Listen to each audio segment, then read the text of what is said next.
On a un problème, on est tous là en train de se réjouir du beau temps, sauf que l'hiver est à peine terminé et on parle déjà de sécheresse dans plusieurs régions de France.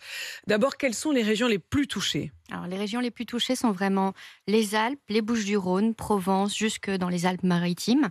Et ensuite, on a vraiment le Grand Est et puis toute la zone de Poitou-Charentes qui est déjà touchée depuis plusieurs années par des sécheresses S'il historiques. se met à pleuvoir, alors visiblement ça devrait revenir la semaine prochaine, même si le week-end va être encore extrêmement ensoleillé, ça sera parfait, ça va rentrer directement, ou est-ce que ça va du coup provoquer des inondations? On est toujours un peu étonné par ces moments où on passe sans transition de la sécheresse aux inondations.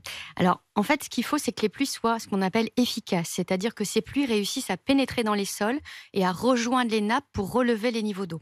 Le problème, c'est que là, on a passé vraiment un hiver avec des situations anticycloniques, c'est-à-dire ces situations où il a fait beau régulièrement, sauf qu'en fin de compte, ça a amené de l'ensoleillement, mais effectivement, on n'a pas eu assez de pluviométrie, donc on a un niveau des nappes qui est extrêmement bas aujourd'hui.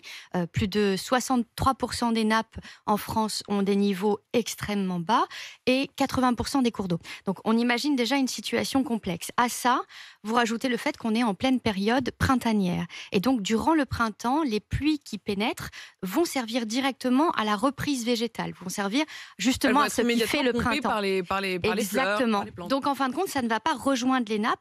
Donc les niveaux déficitaires que l'on a actuellement dans nos réserves souterraines, en réalité, vont rester déficitaires. Et ça, c'est problématique. Pourquoi ? Parce que historiquement, sur les 4 dernières années historiques qu'on a eues, 2017, 2018, 2019 et 2020, qui ont dépassé tous les records qu'on n'avait jamais enregistrés en France, ont démarré l'été avec une période où on était plutôt en surplus, si vous voulez, en matière de recharge.